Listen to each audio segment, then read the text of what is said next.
When you're losing the Deborahs who are so predisposed to law and order narratives, you lost it. That ain't a septum ring wearing bisexual voter. That's a whole ass Barbara. That's why you can't put the toothpaste back in the tube. You can't just like look at all these people who are like, the system is awful. A pressure valve has been released.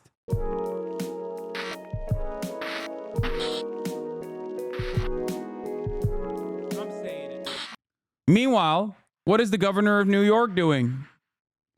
Kathy Hochul is holding a therapy session with 175 corporate reps, CEOs, to calm the nerves of the New York City business elite in the wake of Brian Thompson's killing, promising state assistance to corporate security to combat domestic terrorism. Demonization of corporate executives is not new, said Kathy Wild, CEO and president of Partnership for New York, who's leading the outreach for the meeting. State Director of Operations Catherine Garcia is managing the effort, and Kathy Wild, the CEO and president of the Partnerships for New York City, has been the business world's point person. In an interview Thursday with MSNBC's Morning Joe, Hochul said the meeting will be proactive. State officials plan to show how they can provide law enforcement intelligence in case a specific sector is being targeted. We protect everybody on the streets of New York, not just CEOs, Hochul said. Everybody deserves the protection of our law enforcement. Are they holding counsel like this for every single person who's been denied their insurance claims? I guess you can't really do that because then you would have to do it for like at least 5 million people. You know? What a crock of shit. I mean, it's yet another perfect representation. They only care about CEOs, man. They don't care about you. Yeah. Remember, I told you, like, it's going to be, the only thing that comes out of it is just like extra unnecessary prosecution for people who have, seemingly threatened corporate CEOs or whatever. No real changes. Additional prosecution for, mothers of 3 or whatever. Don't tweet that, they'll arrest you. Okay, good luck. Video about police priorities. For any woman that has attempted to report threats from a man and was told there was nothing that the police could do about it, I want you to fiercely remember Breonna Boston and know, not only is there something they can do about it, they will do it. Just not for you. United Healthcare CEO murder suspect was not an insured member company, says Joseph Kenney. Chief of Detectives for the New York Police Department said he had no indication that Luigi Mangione was ever a client of United Healthcare. No, I know. They covered that already. ABC News also reporting that, quote, law enforcement officials are worried that Mangione is being turned into a martyr as a wave of internet supporters donate to defense funds for the 26-year-old suspected killer, including one online defense fund that has raised more than $50,000. News Nation cameras even capturing this expression of support from inmates at the Pennsylvania prison where Mangione is being held.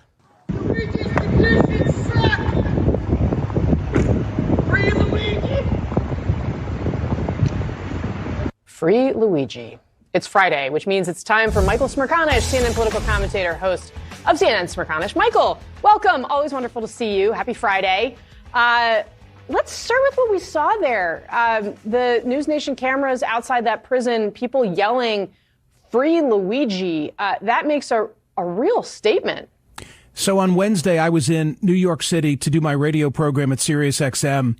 And in the 6 a.m. hour, I walked on 54th Street between 6th and 7th Avenue, not because of some morbid curiosity, but because that's where I stay when I'm in New York City. That's my route. And what I found jarring was the lack of any kind of a memorial where this assassination took place. In other words, I'm walking on the sidewalk where 1 week prior in the... Wow. This is a guy who has his priorities set, How devastating. How devastating, dude. Yeah, he wasn't like a victim of a drunk driving incident, okay? Like a child whose life was lost far too soon or some shit. Like, what is this argument? First of all, if anybody ever put up a memorial there, honestly, they literally would have destroyed it. They would have defaced it almost instantly. Exact same hour, the 6 a.m. hour. I guess maybe he didn't see the balloon that said CEO down. Because that was a bit of a memorial. This healthcare CEO, father of 2, was gunned down in cold blood. And there's no remembrance. Why is nobody asking why normally Americans are supposed to be super anti this sort of thing, but it seems like they're not reacting in the way that we want them to. I feel like that is the real story. I feel like that is what deserves investigation. Those who are, supposed to identify and figure out why people feel this way are just not doing their jobs at all. Yeah, there was a memorial, dude. Remember. You will never convince me that this Daily Wire TikTok or Daily Mail TikTok is not hilarious. With the zoom in, with the pause and zoom in, it's like, dude, they're flexing on them with the sad music. Like, how are you so incurious? How can you be so incurious as to why people feel the way that they do? There's no recollection. There's like nothing. People are just going about their business and leading their lives. And I thought, this is so telling of the reversal of sympathies that I find appalling. And by the way, we can do two things at once. We can mourn the decedent, the man who paid with his life unnecessarily, and we can recognize the errors in our healthcare system and try and work to bring about change. I've never seen, Casey, in the 3 decades that I've been behind this microphone taking telephone calls from across the country, I've never seen the visceral reaction as I have in this case. My callers appropriately mourn the loss of life and at the same time say, but I've got a relative who can't get coverage, or I've had this issue of my own. We can do both things. I would like to think that change comes from it, but for goodness sakes, can we please be appropriate in how we recall what happened a week ago Wednesday? Because it was god-awful. Yeah, of course. It was absolutely god-awful.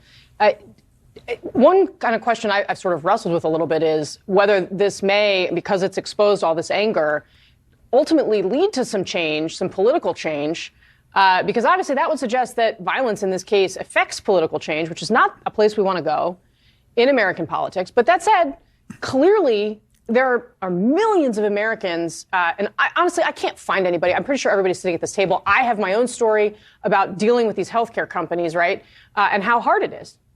I think that you've really put your finger on the conundrum for politicians. And that is, how do you take action but not be perceived as responding to the violence and therefore rewarding it? Oh, yeah. We can't reward Luigi Mangione by giving people free health care. We can't do that. Let me tell you, okay? I don't give a like, what kind of stupid ass bullshit is this? This is the same Israel mentality. This is literally Israel. We can't reward Hamas by refusing to do genocide to the Palestinians, guys. We have to keep the genocide going until morale improves. Like, wow, a real gambit, a real dangerous gamble here. You are letting the terrorists win.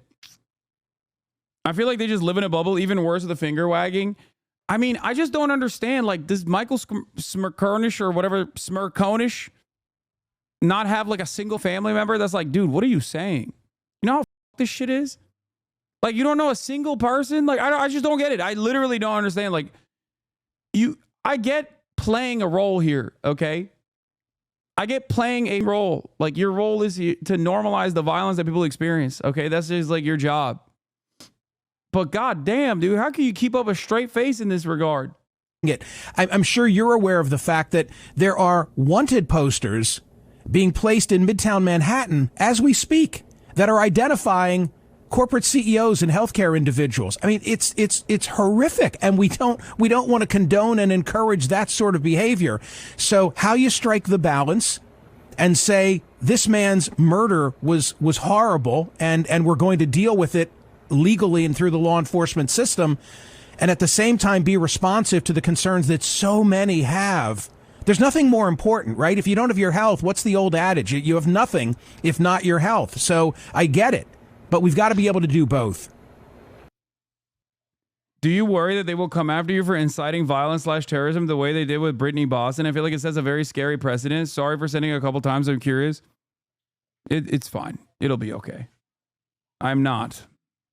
Time and time again, I have said, I Do not condone. I condemn. I disavow. Okay? So, yeah. Time and time again, I have said I do not condone. I condemn. Please. I condemn.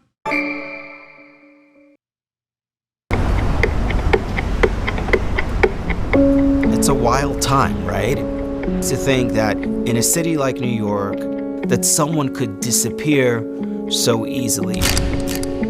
A manhunt is underway for the assassin who took out one of the most powerful business leaders in this country. One of the things that I think breaks through oftentimes. Like, dude, I need you guys to understand, like, the level of media coverage and the level of, like, immediate reaction. That in and of itself is a story, too. I think that in and of itself is, like, somewhat of a radicalizing moment for people as well. I saw so many people be like, dude, like, I didn't see this kind of immediate response from the police when, like, a family member of mine got gunned down, you know?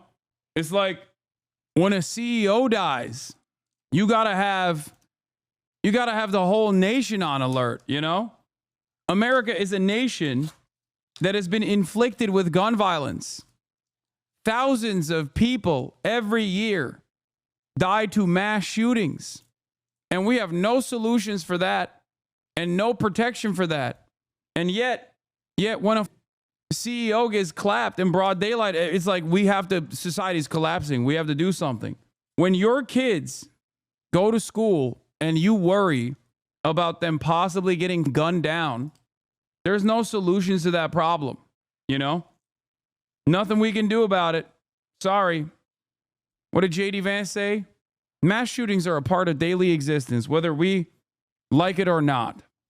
It is what it is, guys. But goddamn, this is like if a serf killed a feudal lord. The response is almost the exact same. Yep. Yeah, best I can do is door control. CEO gets shot. It's like, if you even dare to think in your mind, you don't even have to. I will be judging your reactions.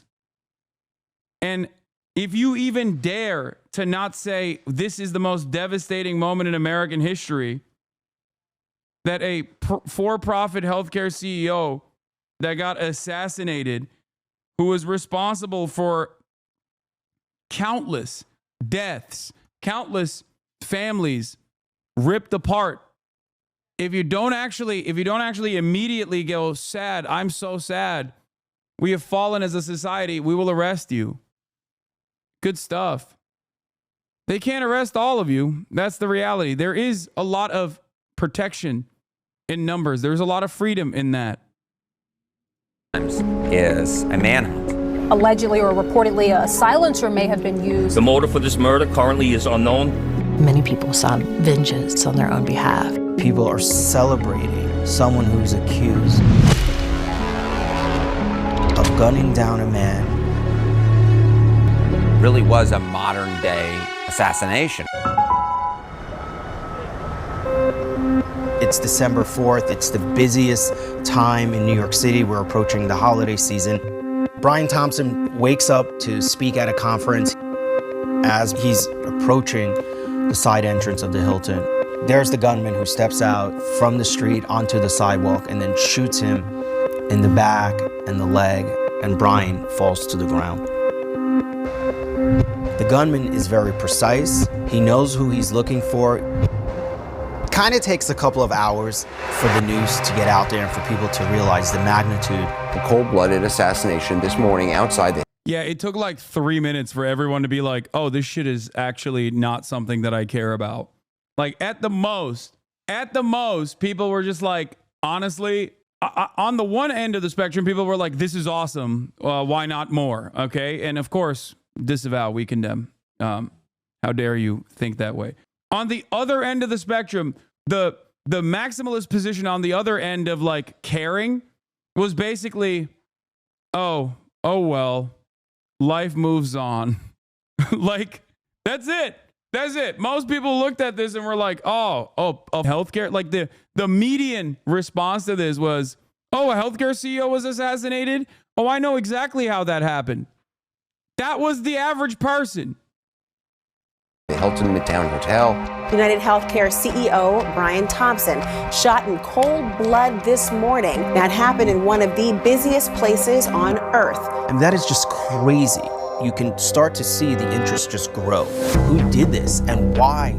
If he was truly targeted, I think somebody probably made a lot of money, and that's really terrible. It's so scary. It's to think that the shooter is still out there. Police launch a massive... Yeah, so scary. Don't worry, my lady. Your Scottish ass is fine. I don't think he's coming after you. I like that they couldn't find like a bunch of New Yorkers to be like, oh, I'm so devastated by this. They found a random Scottish tourist. Manhunt. So after the shooting, from what police can tell, he gets on the bike and he goes a couple... They had to fly to Scotland to get somebody sympathetic to the CEO. No, a Scottish person that was there. Blocks. And enters the park at around 6:48 a.m.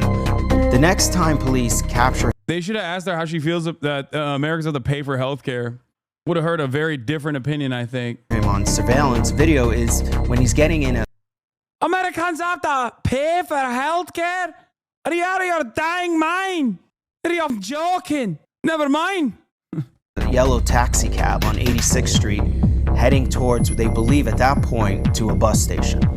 As police are going through the crime scene, they find the shell casings and the bullets they believe were used in this crime. And what police say they find are the words delay, deny, and depose. Yeah. She was about to be like, you pay for health care?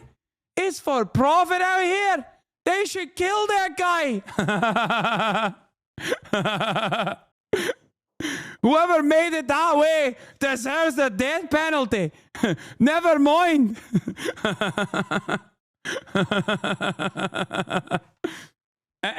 Kaya, please. Every time she sees my mom, she's like, oh, is... And right away, they realize that this may have something to do with the health insurance industry.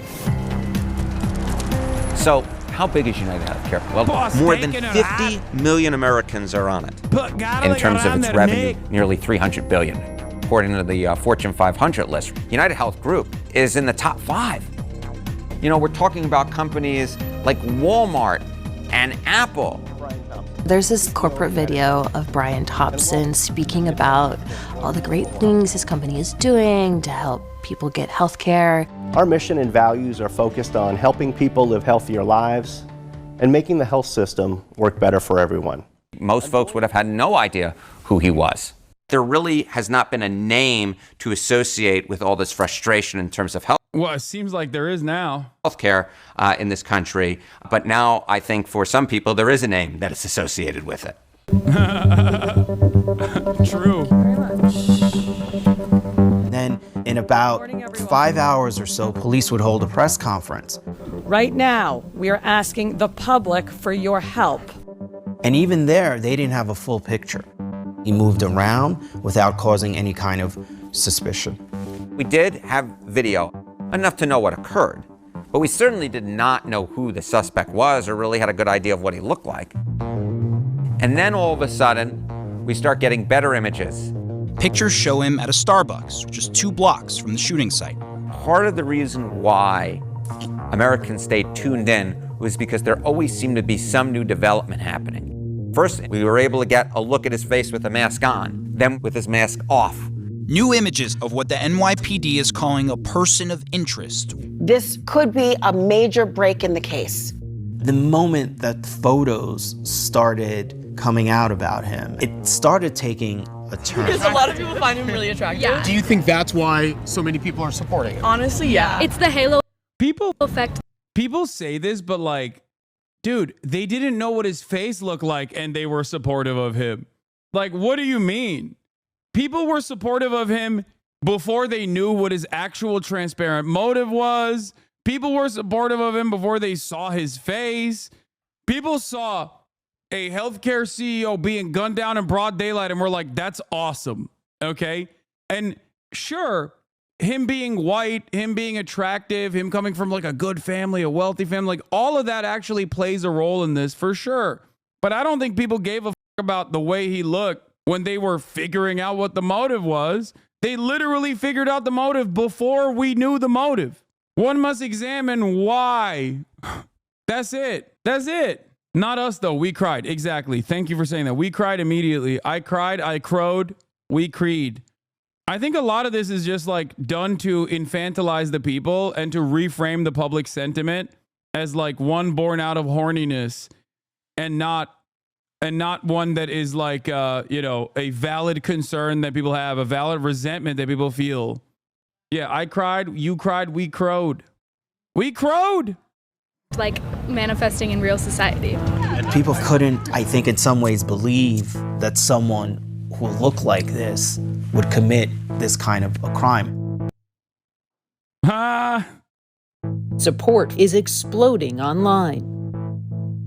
People are joking about the suspect being sexy, talking about Brian Thompson. We saw people say, I can't even pretend to care. I hope he's looking up at us. I'm sorry, prior authorization. Yeah, this has nothing to do with, this was literally before people knew what his face looked like. I remember these comments because I read them out loud, okay? I read them out loud literally a couple hours after the shooting had occurred. So I know for a fact that these people had no idea what he looked like at all, you know?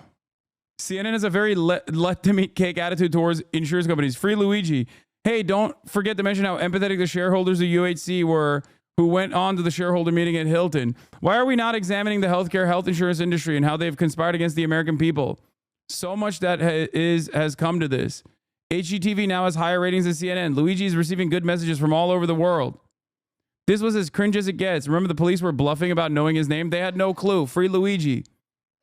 Violence didn't start with a gunshot. Oh my God. Yeah, I know. My mom has seen the conspiracies and is saying, they're saying that the thing that they found in his backpack was not his. Yeah, look. United Healthcare CEO Brian Thompson shot and killed near a hotel. Faceless, lifeless. We just know who the victim is, right? Who cares? Thoughts and prayers and general good vibes of the assailant. Will insurance cover the expenses or is he out of luck? He died doing what he loved, not getting necessary treatment in a timely manner. That is on December 4th, immediately after it happened. Nobody knew anything other than who the victim was, and this is how they arrived. This was the conclusion. Come on, man. Sorry, you didn't get prior authorization for my thoughts and prayers. Everybody gets sick. Everyone has to go to the doctor. Everyone has experienced the cold, heartless bureaucracy of it. People forget that these numbers that they're interacting with affects actual people's lives. The anger was very clear and direct. People jumped online to share their stories. Because United Healthcare had just denied my son a refill for his life-saving medication. Do you have a story about United Healthcare? Because I sure as hell do. I saw a million. Like, look at that. That's a Barbara. Hey, yo, that's a Deborah, dog. That isn't like a non-binary communist by the name of Sock. That's a whole ass Deborah. When you're losing the Deborahs who are so predisposed to law and order narratives, you lost it. You know what I mean? That ain't a septum ring wearing bisexual aromantic DSA voter, okay? That's a whole ass Barbara. That's why you can't put the toothpaste back in the tube. You can't just like look at all these people who are like, yeah, this shit sucks. Like, the system is awful. A pressure valve has been released. Luigi got the Barbussy quaking. Okay? Million stories like that, having been denied care or their children having been denied care. If you were to ask Americans, whether or not the health care in this country is excellent or good, less than a third say that the coverage is excellent or good. People are responsible for their own actions, but this murder doesn't happen without the greater context of resentment, distrust in institutions. The meeting of the Security Council is called to order. The breakdown in trust has been going on for 2 decades. The purpose of that resolution was to disarm Iraq of its weapons of mass destruction. It started. Normally, I would say this is a little crazy. We're going back to Neo-Confucianism or whatever, but like, this is something that I talk about quite a bit. Obviously, a big part of my commentary and coverage revolve around looking at media in a critical lens. Okay? No, this framing is not wrong. Elle is pretty goated. I really like her coverage on CNN. I think she does a great job. But I think this is worthy of analysis. 9/11 or a post 9/11 America and the lies that the American media went along with in terms of justifying the illegal war on Iraq, the illegal occupation of Iraq, was a pivotal moment for a lot of people where they saw trillions of dollars of waste. They saw death and destruction. They saw how much these otherwise credible institutions that are supposed to always be on the pursuit of truth, that maintain some level of dignity, were completely playing ball with our government. And as time goes on, and as conditions worsened overall, as income inequality got worse and worse, the distrust only grew. And now we are living in the ashes of that. When you see so much disinformation online run rampant, when you see people who simply make money off of saying the media sucks and is lying to you, and then redirect your attention at like random nonsensical bullshit in an effort to divide Americans, remember, this was one of the first instances that radicalized a lot of people against mainstream narratives. This is something that I talk about quite a bit. People just straight up hate mainstream media in general. Some of that hate is unwarranted. It comes out in times of instability and chaos, in times of repression, whether real or imagined, like COVID, for example. But the media has certainly given people plenty of real reasons as to why they must mistrust it. And I say this as someone who relies on mainstream media. I say it as someone who hopes that one day the many wonderful journalists who's reporting the truth in an accurate manner will be rewarded for it rather than get vilified for it. I say this as someone who understands the necessity of mainstream media. It is very, very frustrating that there is no consensus. It's very frustrating that there is no real, unifying, trustworthy, credible journalistic outlet out there that people can rely on, and that its agenda causes people to hate it. And that creates instability and chaos. With the Iraq War, there were no weapons of mass destruction. It worsened with the financial crisis and the bailout of the banks. Well, normal people lost their homes. It was like the emperor has no clothes. It's when they realized that the institutions did not have the answers that they thought they would. It leads to frustration, and more than that, it leads to hopelessness. And when you have hopelessness, actions that cannot be tolerated, at least in some corners of the country, are tolerated. Viewpoints towards the healthcare industry are so negative in this country that folks were willing to look past the fact that a father and a husband was shot dead. The people in these higher positions, like CEOs, they need to look at the cost of living and the cost of their products, and they need to do better. Good, how are you doing? What a way to start. Right? I'm sitting interviewing the police commissioner and the chief of detectives. You believe he's no longer We here. said we have reason to believe he's no longer in New York And City. that, I assume, is based on video of... We have video of him entering the Port Authority bus terminal. We don't have any video of him exiting, so we believe he may have gotten out. No one knew where he was for a whole weekend, but police were still working. They were getting hundreds and hundreds of tips, reviewing hundreds and hundreds of hours of footage. On Monday, December 9th at 9:14 a.m., police finally get their big break. The suspect is seen sitting in McDonald's eating a hash brown, and an employee of the McDonald's calls 911. At 9:58 a.m. in Altoona, Pennsylvania, the police there take him into custody. And there they discover that he has fake IDs, a gun in his bag. This gun is really interesting because it's a ghost gun. You can't trace a ghost gun because it's done, in many cases, through 3D printing. This is a guy who literally was able to print his gun. But also in the bag, they find his passport. And that is where they learn his real name, Luigi Mangione. That night, the Manhattan DA's office files charges against him for murder in the second degree, criminal possession of a weapon, and then also a forgery charge. If they've charged the right guy, Mangione's story is quite surprising. He's not some poor guy from a broken family. He has relatives who are wealthy and a big part of the community. He went to an expensive private school for high school where he was valedictorian. Sending us to Gelman was far from a small financial investment. He went to the University of Pennsylvania, an Ivy League school. He got a master's degree in computer science. He eventually ended up in Hawaii in a surf commune.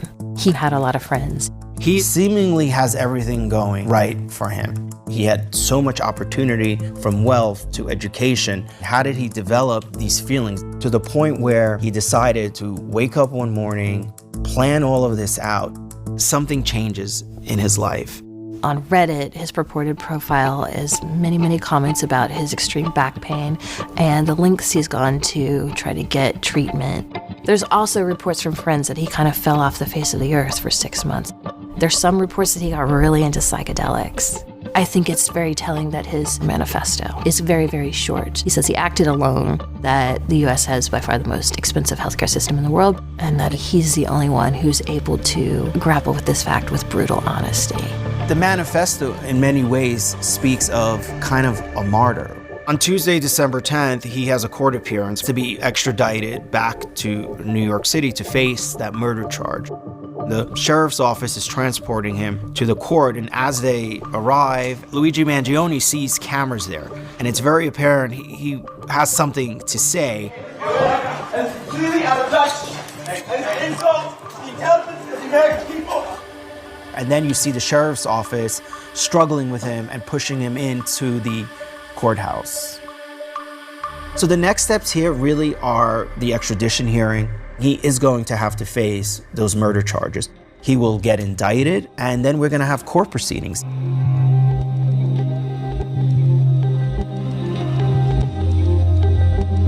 The NYPD commissioner tonight is announcing that the gun that your client had on him when he was arrested matches the 3 shell casings at the scene of the murder in New York. I still haven't seen that evidence. Lawyers need to see evidence.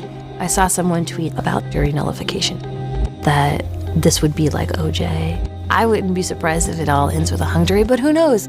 I think we forget how sad all of this is, but this has hit on something with so many people who think healthcare is so crappy. They have a hard time having empathy. He left a very powerful message, and he highlighted how terrible the healthcare. Here's the problem. Some people have good bosses, even though many have bad bosses. Some people, not us, have had good relationships with cops, although many have had negative relationships with cops. No one has had a good relationship with their healthcare insurance provider. It's not relatable. Like, in theory, I understand why policing as an institution has to exist. Someone has to solve crimes, for example. Like, in theory, I get it.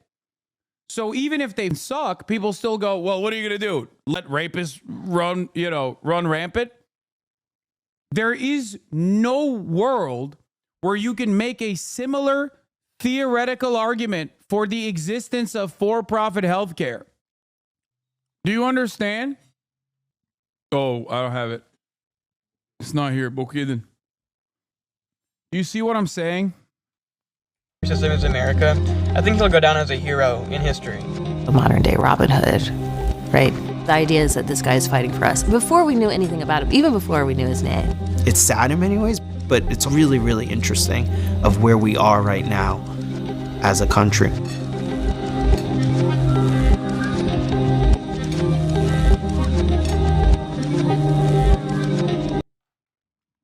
What do you feel about the suspicion that the self-service McDonald's kiosk was used to face track Luigi? Does the Altoona McDonald's even have a self-serving kiosk? The suspicion, I think, is silly. I think I'm much more, they all do. I'm much more inclined.